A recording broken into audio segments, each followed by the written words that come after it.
tester sa routine capillaire lorsqu'on fait du sport. Donc, quand on fait du sport, on transpire beaucoup. Et je sais que c'est vrai qu'avec nos cheveux crépus, on les lave pas trop souvent non plus parce qu'après c'est compliqué à démêler, c'est compliqué à faire sécher. Par contre, si vous lavez vos cheveux juste une fois par semaine et que vous avez fait du sport 3 fois dans la semaine, vous allez vite vous retrouver au bout d'un mois avec le crâne qui commence à démanger parce que, ou qui devient sec même, avoir des pellicules et tout. Et ça, c'est à cause de la sueur, de la transpiration. Donc quand elle sèche, je pense, la sueur c'est salé. Alors je sais pas si c'est vraiment du sel ou si c'est juste une impression ou autre, mais en tout cas ça va assécher le cuir chevelu. Donc moi perso, je suis comme vous, j'aime pas forcément trop me laver les cheveux, notamment une fois par semaine, généralement c'est le grand maximum pour moi, mais quand je reprends le sport, je me rince les cheveux en tout cas le maximum de fois possible avec un co-wash. Alors vous allez me dire, mais c'est l'hiver, il fait froid ou autre. C'est vrai que l'été c'est beaucoup plus simple, mais vraiment parce que du coup à chaque fois que je vais au sport je vais me rincer les cheveux avec un conditionneur. C'est beaucoup plus, ça va permettre de moins assécher les cheveux que si vous les lavez vraiment avec un shampoing, mais en même temps ça leur réapporte aussi un petit peu d'hydratation. Voilà. Donc l'été c'est beaucoup plus simple, je les rince à chaque fois que je vais à la salle. Voilà. L'hiver par contre c'est un petit peu plus compliqué, donc ce que je vais faire c'est que je vais les rincer uniquement en milieu de semaine.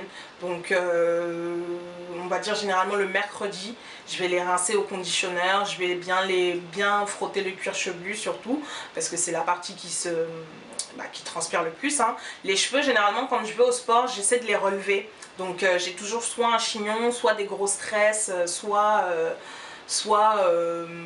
comment dirais-je, soit des vanilles, même si elles sont couchées, même si elles sont lâchées, mais en tout cas j'essaie de les relever pour qu'ils ne traînent pas en tout cas sur mon visage et qu'ils prennent plein de sueur. Donc généralement c'est vraiment le cuir chevelu qui est sale. Je fais une différence entre cheveux courts et cheveux longs, oui, parce que les cheveux courts sont beaucoup plus faciles à sécher. Avec une serviette toute douce en fibre, généralement quand vous vous êtes lavé les cheveux et que vous avez les cheveux courts, il vous suffit de passer la serviette et de la sécher, et de sécher les cheveux, pardon, et ensuite de patienter quelques minutes et ce sera court. Les cheveux longs prennent un petit peu plus de temps une fois qu'ils sont mouillés en tout cas à sécher. Donc c'est la raison pour laquelle vu que moi j'ai les cheveux longs, je vais laver les cheveux uniquement donc en milieu de semaine durant l'hiver.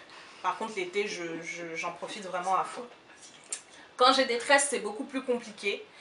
Quand j'ai des tresses généralement je n'aime pas me laver les cheveux, mais j'ai pas le choix. J'ai découvert le shampoing sec dernièrement. C'est pas forcément la meilleure solution, mais ça aide, en tout cas ça repousse énormément les temps de shampoing. Alors le shampoing sec, quand vous l'utilisez, vous vaporisez si vous voulez moi je le fais sur le crâne, donc là où, entre les tresses en tout cas, et ensuite vous frottez avec une brosse ou quelque chose pour enlever les résidus. Alors le problème du shampoing sec c'est que il est blanc, donc forcément nous qui avons les cheveux noirs, on a tout de suite des résidus qui sont visibles. Mais il enlève tous les résidus du shampoing sec. Alors les résidus du shampoing sec n'accrochent pas aux cheveux, hein. Faut pas croire. Donc vous prenez juste une brosse, moi j'utilise une brosse en poil de sanglier, et vous frottez en fait, comme si vous brossez les cheveux, vous frottez et ça tombe en fait comme si vous aviez des pellicules et ça tombe, sauf que c'est pas accroché aux cheveux, donc effectivement c'est pas compliqué à enlever.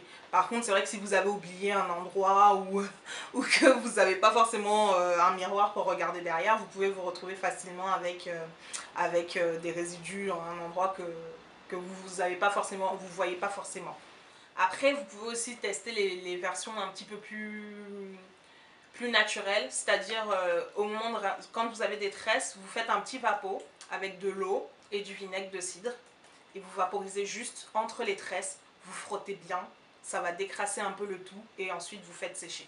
Ou vous rincez avec un petit peu d'eau claire, donc dans un autre vapeau juste de l'eau, vous rincez entre les tresses et vous laissez sécher. C'est le meilleur moyen en tout cas de nettoyer son cuir chevelu lorsqu'on est tressé. Donc la routine capillaire, forcément, moi je fais mes soins profonds donc le week-end. Donc ça va être shampoing, après shampoing, masque. Et lorsque je fais du sport, donc un rinçage en milieu de semaine si c'est l'hiver. Donc le mercredi généralement avec le co-wash, et j'attends le week-end suivant pour refaire mes soins. Comment je me facilite la tâche aussi, c'est que généralement vous savez que je porte beaucoup de vanille, donc les vanilles pour moi c'est vraiment le top. parce que je l'ai fait et j'y touche plus. C'est-à-dire que si j'ai envie de me rincer les cheveux, je me rince les cheveux dans l'état même, c'est-à-dire avec les vanilles. Et vous pouvez aller au sport tranquillement, vous les relevez juste en chignon quand vous êtes à la salle ou quand vous êtes en train de faire vos exercices. Et vous vous rincez le cuir chevelu.